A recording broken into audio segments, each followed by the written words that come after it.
Okay, today magluluto tayo ng ng lamb chunks. Ito yung lamb chunks ko. Ayan. Binili ko na siya sa shop.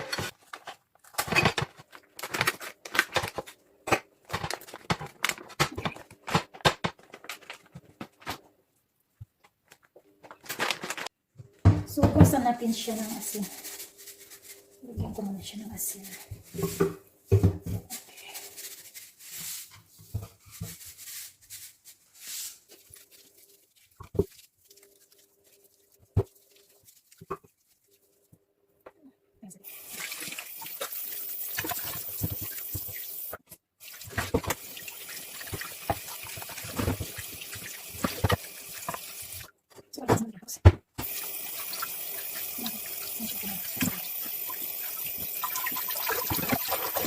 Okay, this is salt. And then this is pepper.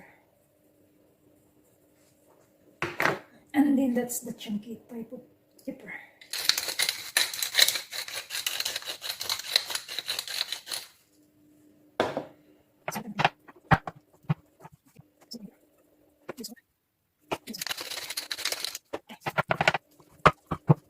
Ayan yung ingredients natin. Onion lang siya. Onions at saka tomato. Ayan. So, ipa-fry na natin siya. Ipa-fry natin siya ng kaunti.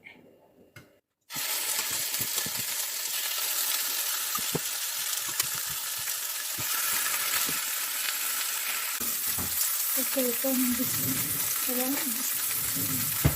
So, I fry this in high heat. So, that's very nice.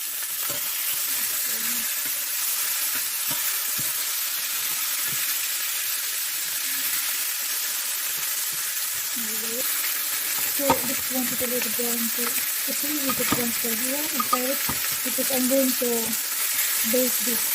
So that other side.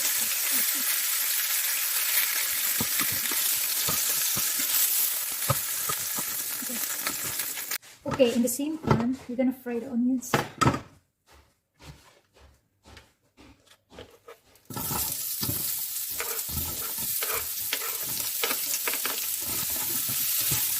I fry the onion in a high heat.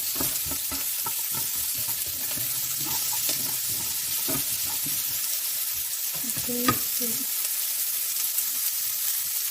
I'm going to put salt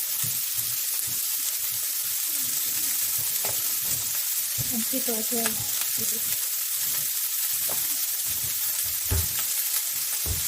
I'm going to begin to add corn.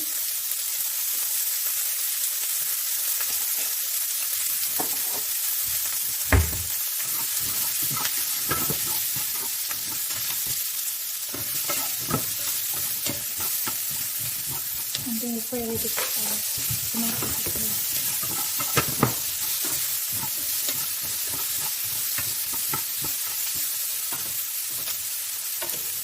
Then we're going to add 2 cups of water. Okay, there's the water. Here we go.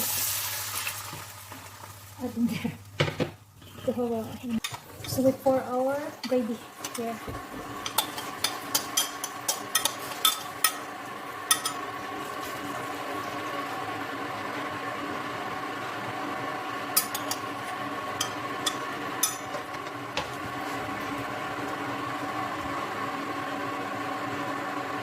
And then you just transfer over here.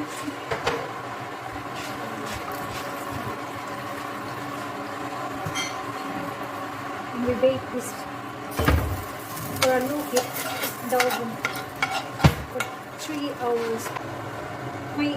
My Pyrex is too small. Okay, we just cover it and bake for 3 hours, 160 degrees.